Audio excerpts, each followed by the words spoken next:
For 300 years, humanity had been the quiet ones. They came to the stars late, long after the great empires had already divided the galaxy among themselves.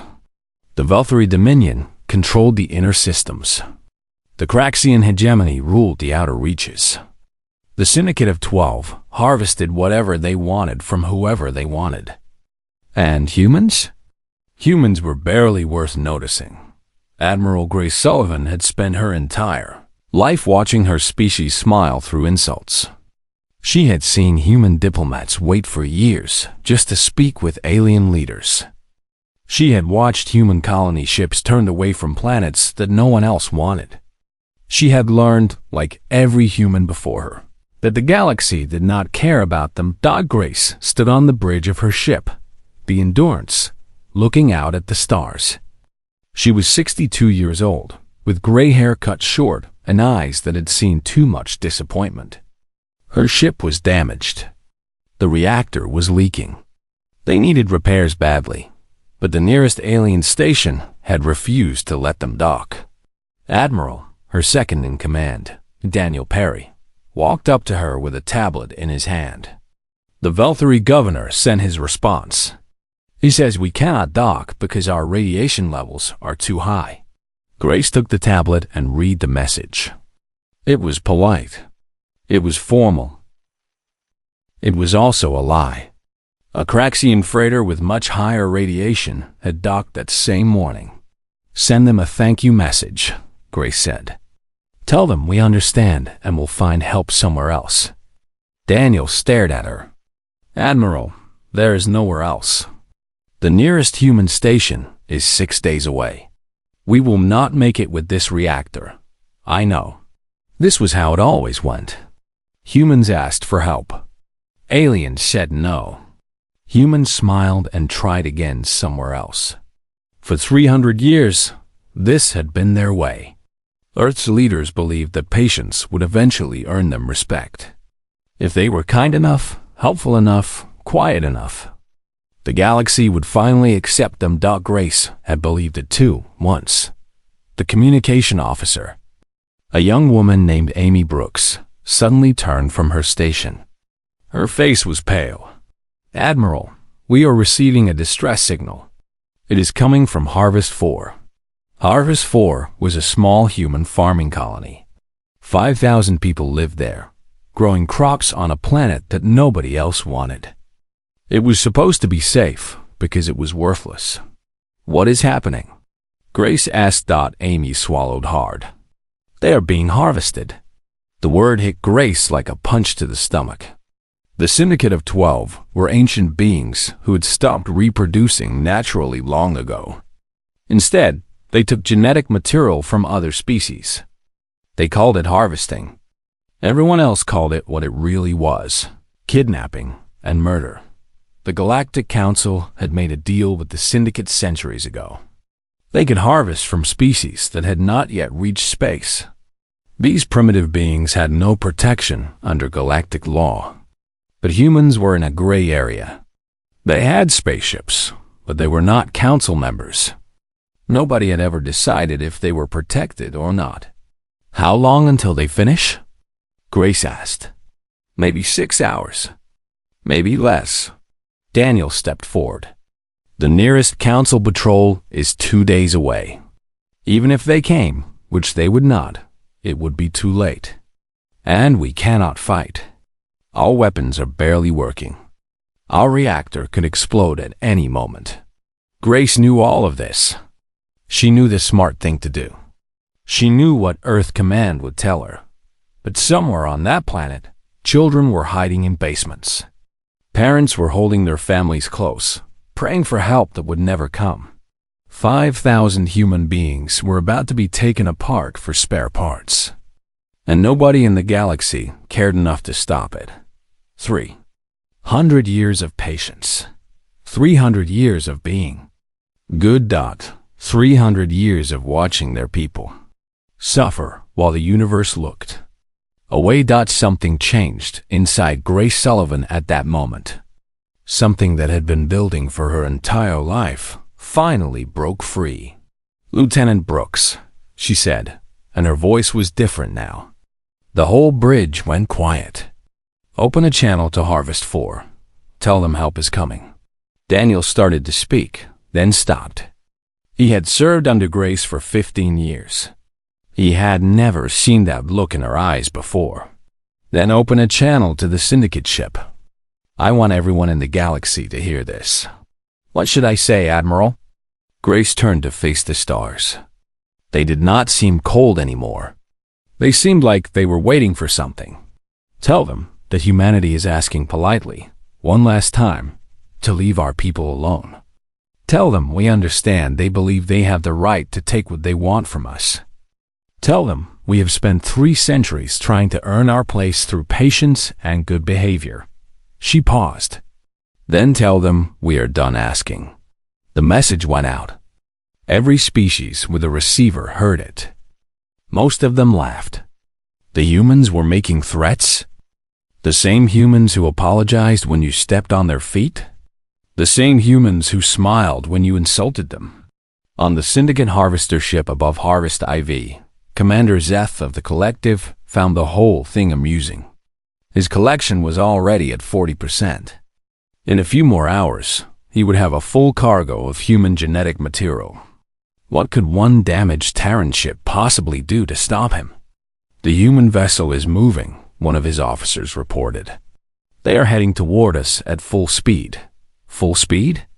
Their reactor will explode before they reach us. Yes, Commander. They seem to know this. They are coming anyway. Zeth watched the sensor display. The tiny human ship was burning itself up to reach them faster. It was suicide. It was pointless. It was exactly what primitives did when they did not understand how the universe worked. But something about the way that ship moved, without hesitation, without fear, made Zeth feel uncomfortable for the first time in centuries. Speed up the collection, he ordered. Commander? Do it now. On the bridge of the Endurance, Grace Sullivan watched her ship fly toward its death. She had sent out a call to every human vessel in range. She did not know if anyone would answer, but she knew one thing for certain. Humanity was done being patient, and the galaxy was about to learn what that meant. Commander Zeth watched the human ship racing toward him and felt something he had not felt in a very long time. He did not have a word for it. His species had forgotten what fear was centuries ago. His collection drones were working faster now, sweeping through the human settlements on Harvest 4. The humans scattered like all primitives did. Some tried to fight back with farming tools. It was almost cute. Collection at 55%, his officer reported. We will be finished in 3 hours. Zeth settled back in his command chair. Everything was fine. One damaged human ship was not a threat. The humans had never been a threat to anyone. Then his sensor officer made a strange sound. Commander, the humans on the surface are fighting back. Of course they are. Primitives always struggle. No, Commander. I mean, they are fighting back effectively. We are losing drones. Zeth leaned forward. On his display, he could see his collection drones being destroyed one by one. The humans were not using farming tools anymore. They were using military weapons. Real weapons. And they were using them with skill. Harvest 4 had been settled by farmers, yes. But many of those farmers were retired soldiers. Veterans who had served in the Terran Defense Force before seeking a quiet life. They had brought their training with them. They had also brought weapons that they had hidden in barns and basements, just in case. For 3 hours, those farmers had been preparing, setting up kill zones, organizing teams, distributing ammunition. When the drones came, they were ready. We are losing drones faster than we can replace them, the officer said. Collection has stopped. Then use the ship weapons, Zeth ordered. Burn their hiding places from orbit. Commander, the human ship will arrive in 40 minutes. Their reactor is critical, but they have not slowed down. Zeth understood then. The humans were going to ram him. They were going to destroy themselves just to hurt his ship. It was insane. It was wasteful. It went against every rule of rational behavior, but those people on that ship did not care about rational behavior anymore. We should withdraw, his second officer suggested. Quietly, no, we finished the collection. The Syndicate does not run from primitives. Commander, new contacts emerging from hyperspace. Human contacts. Zeth turned to the sensor display. Ships were appearing all around him. Human ships. Dozens of them. They had been waiting, hidden in the asteroid fields and behind moons. For exactly this moment, Grace Sullivan had sent her call, and every human ship within range had answered. 47 vessels had come. Some were warships. Some were freighters with weapons bolted to their hulls. Some were barely more than shuttles. But they had all come.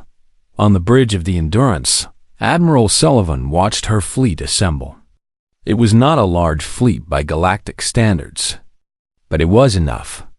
Admiral, Daniel said, Earth Command is trying to reach you. They are ordering us to stand down. They say this could start a war we cannot win. Grace did not look away from the display. Tell them I take full responsibility. Then tell the Syndicate ship they have 5 minutes to release every human captive and leave this system.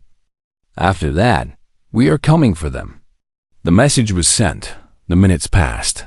The Syndicate ship did not move. Time is up, Grace said. All ships, attack. The Battle of Harvest 4 lasted 17 minutes. The Syndicate Harvester was designed for collection, not combat. It had weapons, but nothing that could stop 47 ships attacking from every direction at once. Human missiles tore through its shields. Human guns ripped apart its hull. Human pilots flew their damaged vessels straight at its engines, jumping to safety at the last second. When it was over, the Syndicate ship was a burning wreck. Every collection drone had been destroyed. Every human captive had been rescued. Not a single human life was lost. Grace Sullivan opened a channel to the entire galaxy. Every species with a receiver heard her voice. This is Admiral Grace Sullivan of the Terran Republic. For 300 years, humanity has asked for nothing but the chance to live in peace. We have been patient. We have been polite. We have smiled while you insulted us. We have bowed while you denied us. We have apologized while you hurt us. She paused. The galaxy was silent, listening. We are done being patient.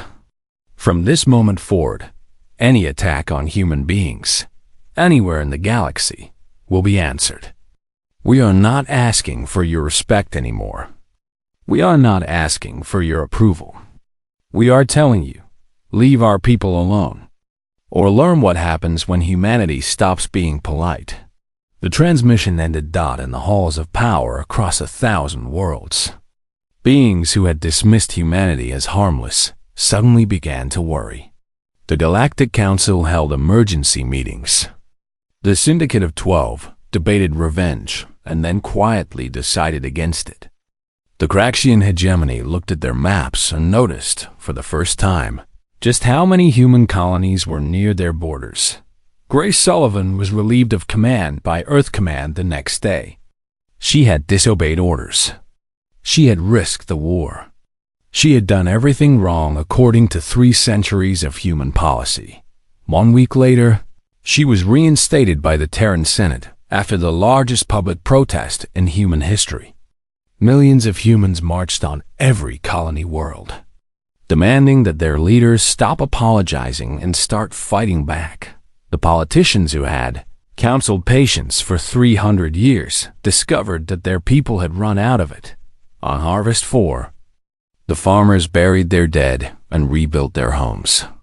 They had lost 43 people to the Syndicate before help arrived. 43 people who would never see another sunrise, but 5,000 had survived. 5,000 humans who had learned that when they stood together and fought back, they could win. Word spread from colony to colony, ship to ship, world to world. Humanity had been pushed around for 3 centuries. Humanity had been harvested, enslaved, insulted, and ignored. But at Harvest 4, humanity had pushed back, and the galaxy had blinked first thought something had changed. Everyone could feel it. The quiet newcomers were not quiet anymore. The patient species had lost its patience. The harmless humans had shown that they had teeth, and they were willing to use them. In her quarters aboard the Endurance, which was finally getting its repairs at a welfare station that had suddenly become very accommodating. Grace Sullivan sat alone and thought about what came next. They had won a battle, but the war, if it came, would be much harder. Humanity was still small, still weak compared to the great powers. They could not beat the Syndicate in a straight fight. They could not match the Craxian fleets. They could not outproduce the Velthary shipyards, but they had proven something important today. They had proven that they would fight. They had proven that they would sacrifice everything to protect their own. They had proven that pushing humanity too far was a very, very bad idea. Grace looked out at the stars and made herself a promise. Never again. Never again would humans be harvested like animals. Never again would they bow to beings who saw them as prey. Never again would they wait for permission to defend themselves. The galaxy had created this moment through 3 centuries of cruelty. Now it would have to live with the consequences. Humanity was awake, and it was angry. The destruction of the Syndicate Harvester changed everything. For 3 weeks, the galaxy talked about nothing else. A species that everyone had ignored had destroyed one of the most feared powers in known space. Not through luck, not through accident, through planning, courage, and a willingness to die for their own kind. The Syndicate of 12 demanded that the Galactic Council punish humanity. They wanted sanctions. They wanted reparations. They wanted the humans to apologize and return to their place at the bottom of galactic society. The Council, for the first time anyone could remember, said no. The humans acted in defense of their own people, the Velthary representative argued. His voice shook slightly. He had noticed the way human ships were now patrolling near Velthary stations. They broke no galactic law. They destroyed a Syndicate vessel, the Craxian ambassador shouted. They must be punished. Then punish them yourself, the Velthary replied. Send your fleets. Teach them their place. Nobody moved. Nobody wanted to be the first to test humanity's new attitude. Back on Earth and across 100 colony worlds, humanity was changing. The quiet newcomers who had spent centuries asking for permission were gone. Something harder had taken their place. Admiral Carter Hayes stood before the Terran Senate Military Committee, explaining the new defense program. Every colony is receiving weapons, he said. Every citizen who wants military training will get it. We are building a new kind of warship. Bigger, stronger, designed to fight anything in the galaxy. What kind of warship? Senator Maria Ortiz asked. Hayes pulled up an image on the display. The ship was massive and covered with weapons. It had no elegant curves, no artistic designs. It looked exactly like what it was, a machine built for war. We are calling it the Reckoning Class, Hayes said. The first one will be ready in 6 months. Is this not an overreaction? Another senator asked. The Syndicate situation is resolved. Perhaps we should return to diplomacy. Hayes looked at the senator for a long moment. With respect, Senator, diplomacy requires both sides to negotiate honestly. For 300 years, we negotiated while our people were enslaved and murdered. The only reason anyone is willing to talk to us now is because they are afraid. Fear is not sustainable, someone pointed out. No, it is not. And when they test us again, they need to know that Harvest 4 was not a lucky accident. It was a promise. The testing came sooner than anyone expected. The Craxian hegemony had ruled their region of space for thousands of years. Their fleets numbered in the thousands. Their soldiers were genetically modified for combat. They did not fear anyone.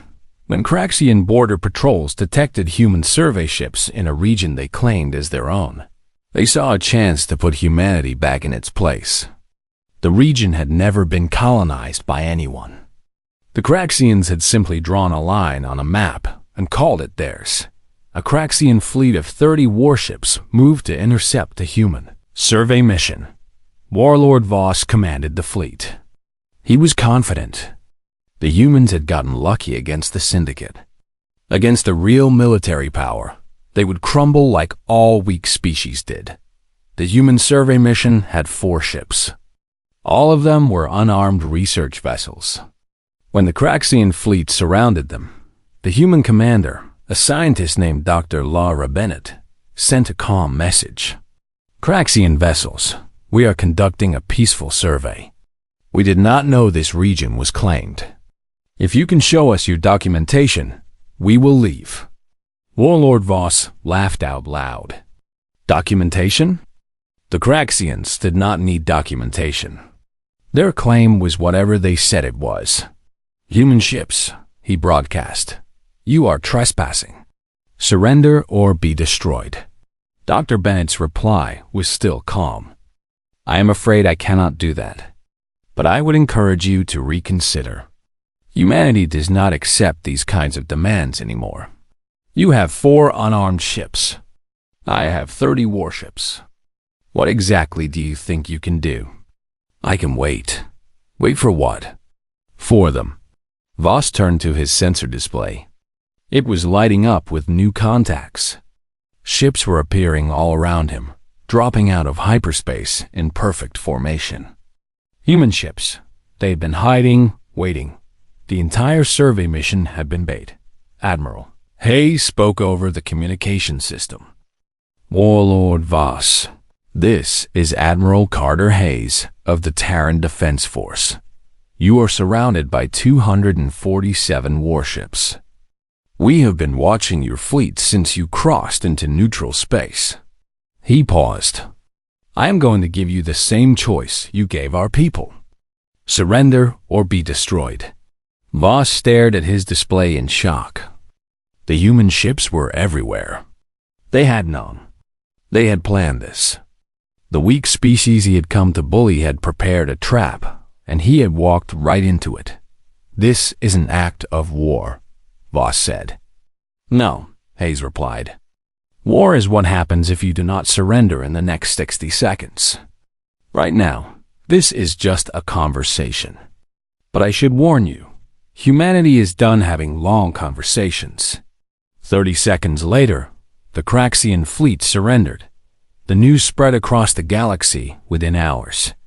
The mighty Craxian hegemony, rulers of 400 systems, had been humiliated without a shot being fired. The species that had done it was the same one that just months ago had been considered barely worth noticing. Emergency meetings were held on every major world. The Syndicate quietly canceled their plans for revenge. The Velthari Dominion began reaching out to human diplomats with offers of friendship. The Craxians retreated to their core systems and began strengthening their defenses. Everyone was asking the same question. What had happened to the humans? Grace Sullivan received a message from the Terran Senate. We need you back. The galaxy is finally listening. Help us decide what to say. She had been living in a small apartment since her brief removal from command. Now she stood at her window, watching the sun set over the Pacific Ocean. For 300 years, humans had watched sunsets like this and wondered when the galaxy would accept them. Now the galaxy was wondering about humanity instead. Grace called. Admiral Hayes. Carter. We need to talk about what comes next. The fear will not last forever. We need to give them something else to think about. What do you have in mind? Grace smiled. It was the same smile she had worn on the bridge of the Endurance when she decided to fight. the smile that made everyone around her go very quiet. We are going to show them that humanity is not just dangerous when we are angry. We are going to show them that we are dangerous all the time. We just choose not to be. The construction of the reckoning continued. Across human space, factories worked day and night. Scientists developed new weapons, new shields, new engines. Soldiers trained with a dedication that surprised even their instructors. Humanity had been gentle for 300 years. Now it was building something different. Not an empire. Not a war machine. Something more subtle and more terrifying. A shield for the innocent. A sword for the wicked. A promise that the galaxy would never be able to ignore again. And in the shadows of space, other species watched and worried that the humans were not stopping. They were not returning to their old ways. They were building, planning, preparing for something big. Nobody knew exactly what humanity intended to do, but everyone was afraid to find out. 6 months after the Craxian surrender, humanity unveiled the TDV Reckoning. The ship was a monster, 2 kilometers long, covered in armor that no one had ever seen before, armed with weapons that made military experts across the galaxy go silent. But the size and the guns were not what made it special. What made it special was what it could do. Admiral Grace Sullivan stood on the observation deck of the Galactic Council Station. Around her, ambassadors from every major species had gathered to watch. The Valkyrie representative was trying to look unimpressed. The Craxian ambassador was sweating. The syndicate delegate had not moved in 10 minutes. The council president, a being of the Melleran species who had held the position for over a century, approached Grace carefully. "Admiral Sullivan, your government requested this demonstration. We are curious about its purpose." Grace smiled pleasantly. "We wanted to show you what we have been building. The Reckoning is the first of its class. We have 12 more being constructed right now." 12 more? The Valkyrie representative could not hide his alarm. "That is a significant investment to military power." "Yes, it is. We have made sacrifices. But after 3 centuries of being treated as prey, we decided it was time to become predators instead." The word hung in the air. Predators. In galactic society, that word had a specific meaning. It meant species that hunted others. Species that took what they wanted through force. Species that existed outside the careful balance of power. Humanity had never been considered predators before. "We have no interest in conquest," Grace continued. "We do not want to expand our territory or rule over other species. But we are going to make something very clear today. I want everyone here to pay attention." She gestured toward the viewing screen. The Reckoning hung in space, surrounded by smaller human ships. "Lieutenant," she said into her communicator, "begin the demonstration." What happened next would be studied by military experts across the galaxy for centuries. The Reckoning moved in ways that should have been impossible for a ship its size. It accelerated and changed direction like a fighter craft, not a 2-kilometer battleship. Its weapons cycled through different configurations, each one more powerful than the last. And then it did something that no ship had ever done before. It disappeared. Not through hyperspace. That was old technology. The Reckoning simply was not there anymore, and then it was somewhere else. No delay, no transition. No warning. One moment it was 1,000 kilometers from the station. The next moment it was 10 kilometers away. Close enough that everyone could see its weapon ports opening. The Craxian ambassador made a small whimpering sound. "We call it full drive," Grace explained in a casual voice. "We developed it in secret over the last 50 years. Every human warship is being upgraded with this technology. We can be anywhere in the galaxy within seconds." "That is impossible," the Valkyrie representative stammered. "We thought so too, for a long time. But it is amazing what you can accomplish when you stop waiting for permission and start solving problems yourself. The council president stepped forward. Admiral, what is the purpose of this demonstration? Are you threatening the council? Grace turned to face him. Her smile faded. No, President. We are not threatening anyone. We are making a promise. She looked around at all the ambassadors. For as long as anyone can remember, the strong have preyed on the weak in this galaxy. You have made deals with slavers and harvesters. You have looked away when terrible things were done to species that could not defend themselves. You have treated the law as something that only matters when it is convenient. She paused. That is over now. Not because you have suddenly become good. Not because you have seen the error of your ways. But because humanity will be watching.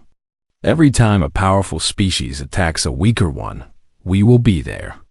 Every time someone tries to harvest, enslave, or destroy a people who cannot fight back, they will find us standing in their way. You cannot police the entire galaxy. The syndicate delegate spoke for the first time. Its voice was a chorus of whispers.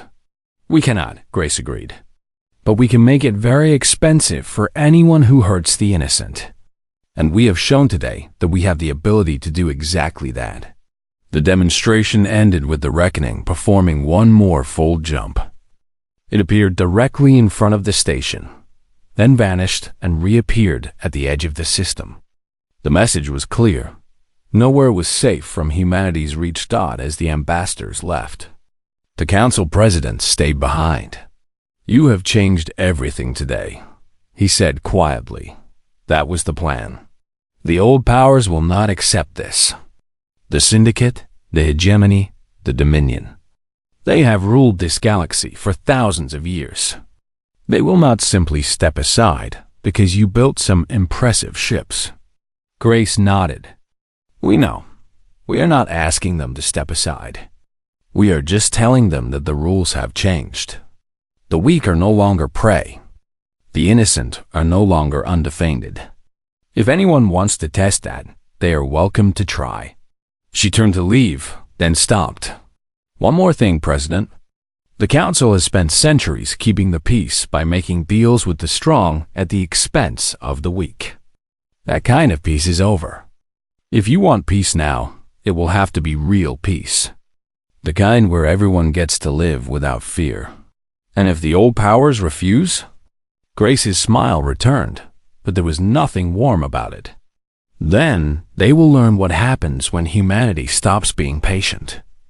And I promise you, President, no species will ever forget that lesson. She walked out of the observation deck and down the long corridor to the human diplomatic section. Her aide, a young man named Peter Cole, was waiting with a tablet full of messages. Admiral, we are receiving communications from 37 governments. Most of them want to talk about trade agreements and defense pacts. And the rest? The rest are asking what it would take for us to stay out of their business. Grace laughed. It was not a pleasant sound. Tell them the price is simple. Stop hurting people who cannot fight back. That is all we ask. That is all we have ever asked. Some of them will not accept that. I know. And when they refuse, we will be there. She took the tablet and scrolled through the messages. Schedule meetings with the ones who want to talk. As for the others, tell them we look forward to future conversations. Peter nodded and hurried off. Grace stood alone in the corridor, looking out a window at the stars. For 300 years, humanity had asked the galaxy for acceptance. They had begged for a seat at the table.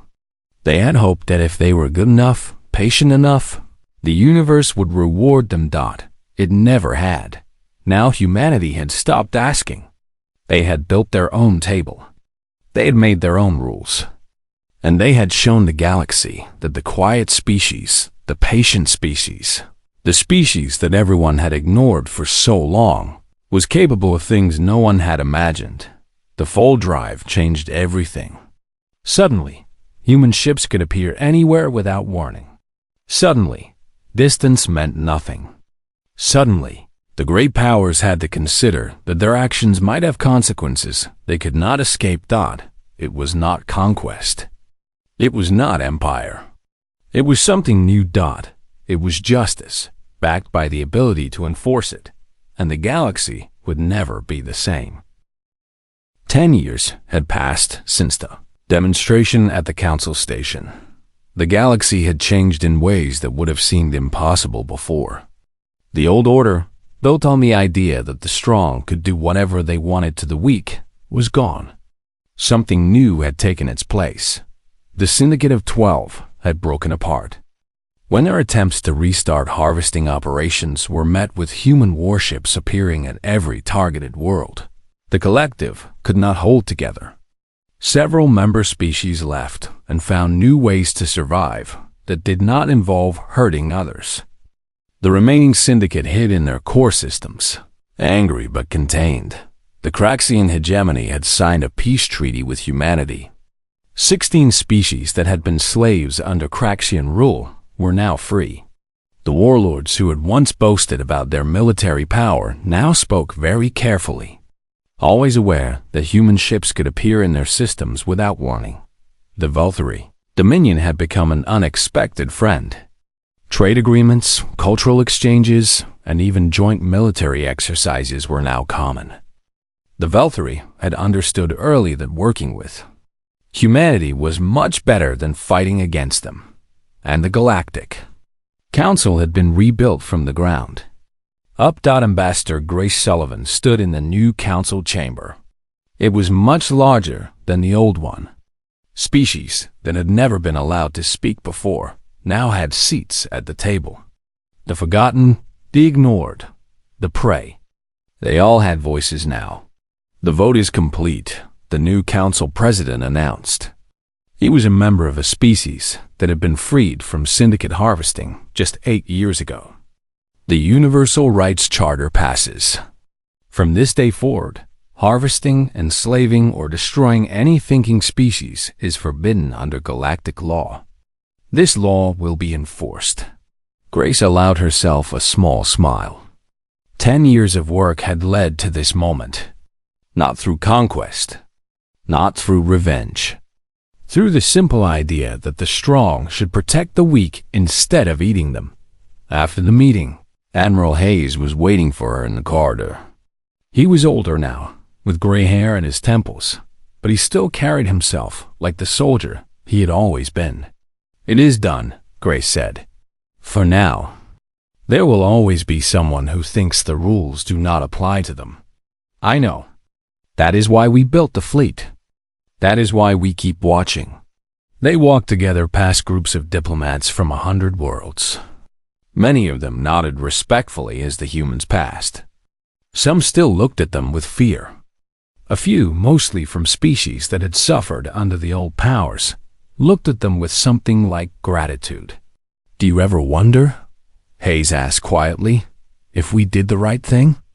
Maybe we should have stayed patient. Waited for change to happen naturally." Grace stopped at an observation window. Ships from dozens of species moved through the station's traffic lanes. Human vessels, Volturi cruisers, former Craxian warships now serving as peacekeepers. A galaxy that had once seemed hostile now felt almost like home. "I used to wonder about that," she admitted. "When I was younger, I believed patience would be rewarded. That if we waited long enough, the galaxy would accept us. And now? Now I know that patience without power is just suffering. We waited 300 years for the galaxy to treat us fairly. It never would have happened if we had not forced the issue." She turned to face him. The old powers did not change because they realized they were wrong. They changed because we gave them no choice. Sometimes that is the only way progress happens. That is a hard truth. It is. But it is still true. She looked back at the stars. We gave the galaxy something it never had before. Consequences. Actions have consequences now. The strong cannot prey on the weak without paying a price. That is not idealistic, but it is real. And real protection is worth more than 1,000 empty promises. Hayes nodded slowly. The fleet is ready for whatever comes next. We have 14 new fold-capable ships this year alone. Good. We will keep building. Keep watching. Keep protecting. Grace smiled, and this time there was warmth in it. That is what we do now. That is what humanity has become. Guardians of the galaxy? Something like that. Though I prefer to think of us as the people who finally got tired of watching others suffer and decided to do something about it. That night, Grace returned to her quarters and wrote a message to her granddaughter, who was training to be a pilot in the Terran Defense Force. She wrote about the vote, about the changes she had witnessed, about the galaxy her granddaughter would inherit. She wrote about patience and its limits. She wrote about power and its responsibilities. She wrote about the choice humanity had made. The galaxy will never forget the moment humanity's patience ran out, she wrote. But what they will remember even longer is what we chose to do with our power once we had it. We could have become conquerors. We could have taken revenge for 3 centuries of pain. Instead, we chose to be guardians. We chose to protect those who could not protect themselves. That is the choice that defines us now. Not our weapons, not our ships, not our technology. The choice to use our strength for something greater than ourselves. The old powers ruled through fear. We rule through something else. We rule through the promise that no one who hurts the innocent will ever feel safe again. And anyone who needs protection can count on us to provide it. That is not patience. That is something better. That is purpose. She sent the message and stood by her window, watching the stars turn slowly past. Somewhere out there on 100 worlds, beings were living without fear for the first time in their history. Children were going to sleep, knowing that tomorrow would be safe. 300 years of patience, followed by 10 years of action. Humanity had finally found its place in the galaxy, not as newcomers, not as victims, but as the species that looked at all the injustice in the universe and said, enough, and meant it. Grace Sullivan, the admiral who had started it all with one act of defiance, watched the stars and felt at peace. The work was not finished. It would never be finished. But humanity had proven something important. They had proven that me could inherit the galaxy. They just had to be willing to fight for it first. The old species had called humans patient, harmless, easy to ignore. They would never make that mistake again. No species would ever forget the moment humanity's patience finally ran out. And no species would ever forget what humanity chose to become afterward. Not conquerors, not destroyers, but protectors. And that, Grace thought as she watched the stars, was the best thing humanity had ever been.